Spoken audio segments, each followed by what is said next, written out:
Everyone, welcome to my channel genius math kid. आज मैं आपको 4 एज के बच्चों तक कैसे एडिशन के सम को सिखाया जाता है वो चीज आपको बताऊंगी अपनी इस वीडियो के थ्रू। मैं अपने ट्यूशन क्लासेस में 3 स्टेप्स हैं जिससे बच्चे को सम सिखाती हूँ एडिशन के, तो वो मैं आपके साथ शेयर कर रही हूँ। तो चलिए देखते हैं फर्स्ट स्टेप क्या है हमारा। फर्स्ट स्टेप है हमारा काउंटिंग। बच्चे को अगर 0 से लेकर 9 तक की काउंटिंग आ गई है तो बच्चा इजीली उसे सम सॉल्व कर सकता है। तो मैंने कुछ कार्ड्स लेके रखे हुए हैं यहाँ पर, जैसे आप देख सकते हैं 3, 2, 1। ऐसे मैंने यहाँ पे काफी कार्ड्स लेके रखे हुए हैं, बनाए हुए हैं अपनी ट्यूशन क्लासेस के लिए। जो हमारे यहाँ पे छोटे बच्चे आते हैं उनको 1, 2, 3, 4 ये सारी काउंटिंग सिखाने के लिए इसका बहुत यूज होता है, इसलिए मैंने ये बनाया हुआ है। एंड आप भी अगर बच्चे को सिखाना चाहते हैं अपने ट्यूशन क्लासेस में, या टीचर्स अपने स्कूल में सिखाना चाहती हैं, पेरेंट्स अपने बच्चों को सिखाना चाहते हैं, तो ऐसे कार्ड्स का यूज कर सकते हैं जिससे बच्चे को हेल्प मिलेगी काउंटिंग सीखने में। तो चलिए पहले हम बच्चे को फर्स्ट स्टेप दिखाते हैं कि क्या करते हैं। 0, 1, 2, 3, 4, 5, 6, 7, 8, 9। हम बच्चे को पहले 0 से लेकर के 9 तक के सारे काउंटिंग सिखाते हैं। हम इसलिए बच्चे को ये सिखाते हैं ताकि बच्चा जब नंबरिंग समझ जाएगा कि ये क्या लिखा हुआ है, 2 लिखा है, ये 4 लिखा है, ये 6 लिखा है, अगर बच्चा नंबर समझ जाता है तो वो फिर काउंट एंड ड्रॉ तक पहुंच जाएगा। अगर बच्चे से मैंने सीक्वेंस में 1 से लेकर के 9 तक कर दिया और बच्चे को काउंटिंग ही नहीं आ रही है तो वो सम सॉल्व नहीं कर पाएगा। इसलिए पहले बच्चे को काउंटिंग अच्छे से आ जानी चाहिए 0 से लेकर 9 तक। सेकेंड स्टेप हमारा होता है काउंट एंड ड्रॉ। जैसे कि आपको मैंने बताया काउंटिंग के जस्ट बाद हमारा सेकेंड स्टेप होता है, तो हम यहाँ पे आते हैं। अब हम पहले ये समझते हैं काउंट एंड ड्रॉ का मतलब क्या होता है। जब आपका बच्चा होगा तो आप उसको क्या करेंगे, 3 लिखेंगे। आपने बोल दिया बच्चा मैं आपको नंबर देती हूँ, तो आपने 3 नंबर दे दिया और उससे बोला इसको पहचानो कि ये क्या है और उसके आगे कोई ऑब्जेक्ट ड्रॉ करो। जैसे आपने ऑब्जेक्ट में उसे बोल दिया कि बॉल ड्रॉ करो। छोटे बच्चे बॉल्स इजिली ड्रॉ कर सकते हैं, तो आपने उनसे बोल दिया जितना नंबर लिखा हुआ है उतने बॉल्स ड्रॉ करके दिखाइए। तो बच्चा आपको 3 लिखा है तो 3 बॉल्स आगे ड्रॉ करके दिखाएगा। बाई चांस आपने कुछ और बच्चे से पूछ लिया, कोई बड़ा डिजिट आप चूज कर लीजिए। जैसे मैंने बच्चे से पूछा 5, तो अपने बच्चे को 5 नंबर दे दिया। अब उनसे बोल दिया स्टैंडिंग लाइन ड्रॉ करके दिखाइए, तो बच्चा 5 नंबर देखेगा, पहचानेगा, उसके बाद 5 लाइन्स को ड्रॉ करके दिखाएगा। इससे आपको भी पता चल जाएगा कि बच्चे को नंबर पहचान में आ चुके हैं, बच्चे को अच्छे से याद हो चुके हैं, एंड बच्चा समझ जाएगा स्टैंडिंग लाइन क्या होती है, बॉल्स क्या होता है, अदर चीज भी वो जान सकता है कुछ। इससे आपका बच्चा का ये जो नंबर्स लिखे हैं वो भी पहचानने में उसको पता चल जाएगा कि आपका ये बच्चा 5 नंबर समझ गया है, 3 नंबर समझ गया है। इसी का आप अपोजिट भी कर सकते हैं अपने ट्यूशन क्लासेस में। जैसे आपने बच्चे को 5 स्लीपिंग लाइन यहाँ पे ड्रॉ कर दिया, आपने ट्यूशन क्लासेस में 5 स्लीपिंग लाइन ड्रॉ करा और उसके बाद बच्चे से बोला बच्चा इसको पहचान करके जो नंबर है इसे काउंट करिए और जो नंबर आ रहा है आप यहाँ पे लिख के दिखाइए। तो बच्चे ने काउंट किया 1, 2, 3, 4, 5, आपको यहाँ पे लिख के दिखा देगा। आपने कोई और शेप उनसे बोला ड्रॉ करा, जैसे रेक्टेंगल कर दिया, ट्राइंगल कर दिया, कुछ भी कर दिया आपने।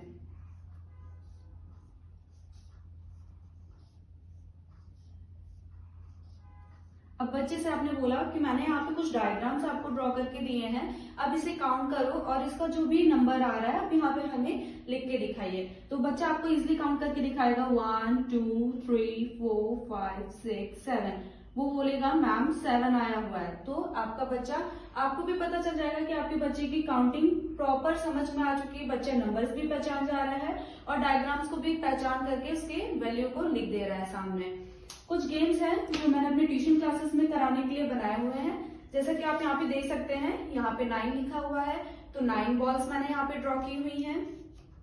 8 लिखा है तो 8 बॉल्स ड्रॉ की हुई हैं। 7 है तो 7 बॉल ड्रॉ किया हुआ है। ऐसे ही मैंने काफी बॉल्स बनाई हुई हैं, यहाँ पे आप चेक कर सकते हैं। यहाँ पे मैंने प्रॉपर 0 से लेकर के 9 तक की पूरे नंबर्स पे बॉलिंग ड्रॉ की हुई है।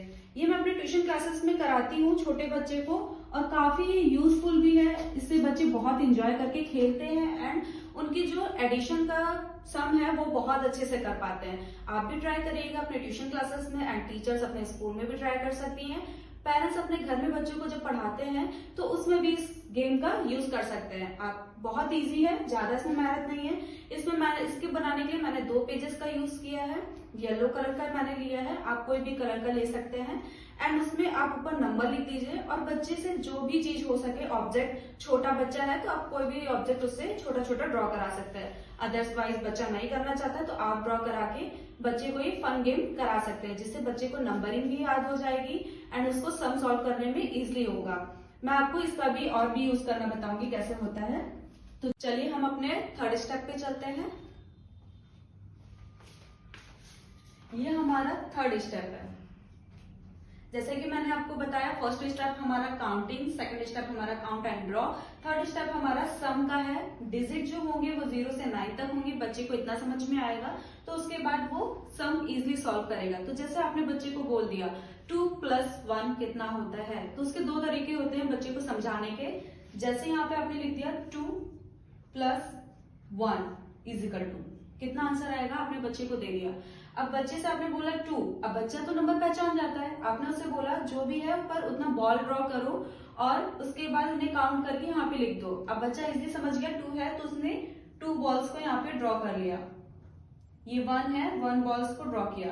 अब आपने बच्चे से बोला कि ये जो प्लस का सिंबल बना हुआ है इसका यूज क्या होता है, तो बच्चे ने बोला मैम मुझे नहीं पता। तो आप उसे समझा सकते हैं जो ये प्लस का निशान होता है ये दोस्ती का निशान होता है। अगर आप इसकी दोस्ती करा देंगे तो ये जब आप काउंट करेंगे 1 2 और इसको भी फिर साथ में जोड़ना होगा, यानी इनकी दोस्ती करानी होगी दोनों की, तो बच्चा ये इजीली समझ जाएगा। क्योंकि बच्चे फ्रेंडशिप करने में बहुत इजी करते हैं, बहुत मजा आता है उन्हें फ्रेंडशिप करने में। तो हम क्या करेंगे, बच्चे को समझा दिया, उसके बाद 1 2 3 बच्चे ने काउंट किया, जो भी आंसर बोला है उसको उसने यहाँ पे लिख दिया। ये उसके लिए बहुत इजी सम था। एंड एक और स्टेप होता है, जैसे आपने बोला 4 + 1, आपने यहाँ पे कुछ सम दे दिया 4 + 1, ये भी बच्चे को समझ में आ गया है क्योंकि बच्चे को काउंटिंग अच्छे से आती है। बच्चे से बोला आपने स्टैंडिंग लाइन ड्रॉ करिए और ये जो नंबर्स लिखा है अपना स्टैंडिंग लाइन ड्रॉ करके इसको काउंट करके आप इसका आंसर यहाँ पे लिखिए। तो बच्चा ने समझा 4 है तो उसने स्टैंडिंग लाइन ड्रॉ की 1 2 3 4, ये 1 लिखा है तो 1 लाइन ड्रॉ किया। अब प्लस का सिंबल उसको हमने ऊपर ही बता दिया था कि ये क्या होता है, दोस्ती का सिंबल होता है। तो बच्चे ने यहाँ पे भी देखा ये दोस्ती का सिंबल है तो उसने फिर से काउंट किया 1 2 3 4 एंड 5। बोला मैम 5 आंसर आया हुआ है, तो आपने बोला जो भी आंसर है उसे नीचे लिख दीजिए। बच्चे ने आंसर इजीली लिख लिया। इसके बाद मैं आपको जो पेपर्स गेम मैंने आपको दिखाया था बॉल एंड नंबरिंग वाला, उसके बारे में बताती हूँ। जैसे कि मैं बच्चे को ये यूज कराने से पहले कुछ सम देती हूँ। जैसे मैंने बच्चे को दे दिया 3 + 1 = 2। अब मैंने बच्चों से बोला जो मैंने मैजिक पेपर है ये उठाइए। अब बच्चे आते हैं, उठाते हैं और बोलते हैं मैम इसमें क्या करना होगा, तो मैं बोलती हूँ कि ये जो नंबर्स लिखे हैं, सम लिखे हैं, इसमें से ढूंढिए। तो बच्चा 3 है तो 3 पेपर आपको निकाल के दिखाएगा और इसके बाद 1 है तो यहाँ से 1 पेपर को ढूंढेगा और आपको दे देगा। उसके बाद बाकी पेपर आप टेबल पे रखवा करके जो आपके पास नंबरिंग वाला पेपर है आप उसको निकलवाइए। अब आप बच्चों से बोलेंगे जो आपके पास कार्ड है, व्हाइट बोर्ड पे मैंने ऑलरेडी यहाँ पे स्टिक कर रखा है पॉकेट, उसी में इस कार्ड को अपसाइड डाउन करके रख दीजिए। अब बच्चे यहाँ पर अपसाइड डाउन करके इस तरीके से रख देंगे आपके कार्ड्स को। अब बच्चे अपने आप से ही माइंड लगाते हैं कि ये जो नंबर्स मैंने यहाँ पे दिए हैं और ये दोस्ती का सिंबल उनको मैंने याद कराया था, तो उसी के अकॉर्डिंग वो इनको काउंट करेंगे और काउंट करके आपको आंसर बताएंगे कि मैम इसका आंसर 4 हुआ। एंड इसी के तरीके से आप इसमें क्या कर सकते हैं, बच्चों से और भी सम्स को ऐसे करा सकते हैं। जैसे मैंने 8 वाला क्वेश्चन है इसको इन करा दिया बच्चों से। इन कराने के बाद इसमें हमने कोई और वैल्यू दे दिया 0। अब मैंने जो ये पॉइंट यहाँ पे लिखा हुआ है बच्चों से बोला उसे काउंट करिए और 0 का मतलब तो कुछ नहीं होता, तो यहाँ तो कुछ नहीं दिख रहा है। बच्चे वहां से देखेंगे एंड उसका आंसर लिखेंगे 8 + 0 का आंसर 8 होगा। अब आप खुद देख सकते हैं बच्चे ये जो फन मैजिक है, इन लोगों का गेम है मैथ का, इसके थ्रू कितने अच्छे वे में एडिशन की सम को कर सकते हैं।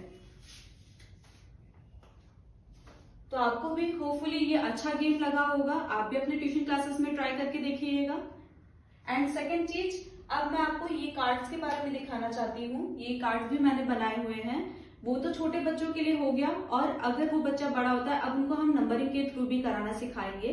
तो जैसे कुछ कार्ड्स मैंने बनाए हैं 6+2, 3+1, 2+2, ऐसे मैंने कुछ कार्ड्स आप देख सकते हैं यहाँ पे बनाए हुए हैं। तो इनमें कैसे बच्चों से सॉल्व कराते हैं, जैसे मैंने बच्चे को ये नंबर्स दिखाया, बोला ये कितना है, तो बच्चा खुद देखेगा। और ये जो कार्ड्स है हमारे पास मैंने डिफरेंट कलर्स में बनाया ताकि बच्चे को कोई डाउट ना हो और वो आपस में मिले भी नहीं। तो मैंने ये कुछ कार्ड्स है मेरे पास, मैंने जैसे यहाँ पे आपको पहले भी दिखाया हुआ था, यहाँ पे 1+2 है। अब बच्चा इसका आंसर ढूंढ के मुझे इसमें से देता है, इसमें से जाएगा वो, जो भी उसका आंसर होगा वो मुझे ला करके दिखा देते हैं, बोलते हैं मैम इसका आंसर ये है। कभी कभी मैं ये भी करती हूँ कि इनके सारे बीड्स को आपस में मिला देती हूँ। मिलाने के बाद उनको दिखाती हूँ कि बच्चे आप मुझे इनमें से 6+2 का आंसर क्या है वो निकाल के दिखाइए, 3+1 का आंसर क्या है वो आप हमें निकाल के दिखाइए। तो वो ब्लू वाले कार्ड से हमें निकाल के इजिली वे में दिखा सकते हैं। ये सारे स्टेप मैं अपने ट्यूशन क्लासेस पे कराती हूँ। ये स्टेप्स कराने में मुझे कुछ समय तो लगता है, बट ये जब अगर बच्चे अच्छे से सीख जाते हैं तो उनको एडिशन के सम सॉल्व करने में बहुत हेल्प मिलती है। मेरा ये मानना है कि बच्चों का अगर बेस अच्छे से तैयार किया जाए तो बच्चों के मैथ के कैलकुलेशन करने में उन्हें बहुत हेल्प मिलती है। एंड टीचर्स अगर ये सारे स्टेप्स को अपने स्कूल्स में अप्लाई करेंगी या ट्यूशन क्लासेस में अप्लाई करेंगी, पेरेंट्स अपने घर में बच्चों को जब पढ़ाते हैं तब उनका यूज करेंगे तो उनके लिए बहुत हेल्पफुल होगा। एंड प्लीज ये सारे स्टेप अपने घर पे एंड ट्यूशन क्लासेस में, स्कूल में जरूर ट्राई करके देखिएगा। मैं अपने कोचिंग क्लासेस में, ट्यूशंस में करती हूँ तो मुझे बहुत हेल्प मिलता है। इनफैक्ट मेरे बच्चों को भी बहुत अच्छा लगता है क्योंकि इसमें फन भी है, गेम भी है एंड मस्ती भी है, सब कुछ है। टीचर्स अगर बच्चों के साथ मस्ती करके पढ़ाते हैं तो उनके लिए भी अच्छा है एंड उनके जो बच्चे हैं उनके लिए भी बहुत अच्छा होता है। बच्चे जो होते हैं उनको पढ़ाई के साथ साथ फन कराते हुए अगर हम कोई चीज सिखाते हैं तो परमानेंट उनके माइंड में फिक्स हो जाता है। जब आप ये सारे स्टेप्स यूज करके अपने बच्चों को ट्यूशन क्लासेस में या घर में कहीं पे भी पढ़ाते हैं तो बच्चों का या आपका जो भी फीडबैक होता है वो आप हमें कमेंट के थ्रू बता सकते हैं। Please like, share and subscribe my YouTube channel. Share with your friends and family. Thank you.